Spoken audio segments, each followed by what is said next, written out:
Life as a Scrum Master, Sprint Day 10, Tuesday, and Wednesday.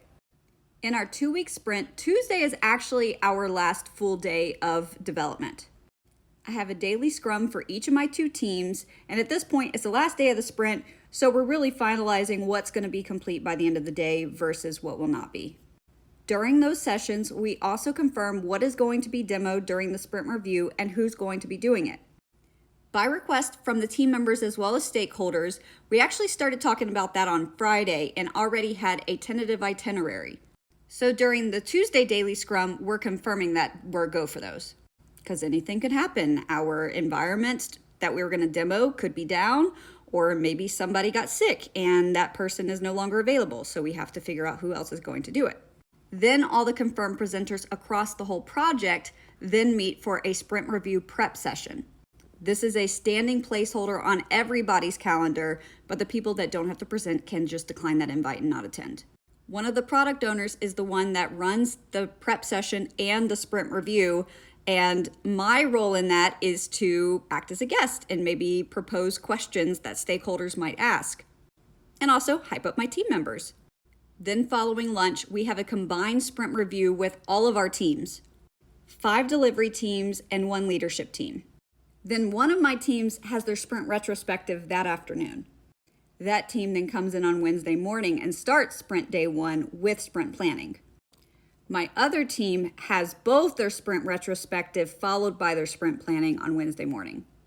In between all that, I had a few one-on-ones as well as small group meetings about some of the team reformations that we're doing. Yesterday, I spent a significant amount of time also diving into all of the features prior to where we are right now that have remaining user stories that are still open.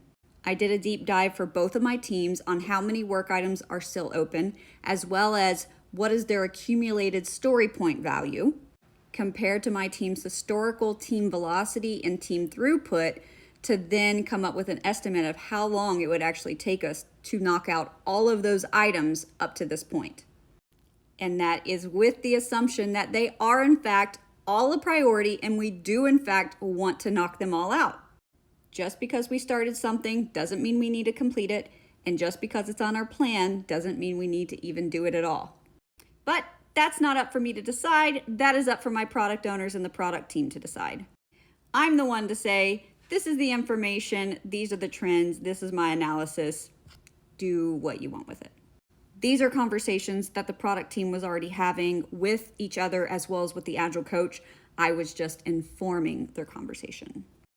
And then I told you one of my teams comes in on Wednesday morning for a retrospective, but they decided to repurpose their retrospective time to do the Agile Scrum Refresher game that I called 25 for $25, which should entail 25 questions for $25, but during today's session, a team member found that I was missing a question.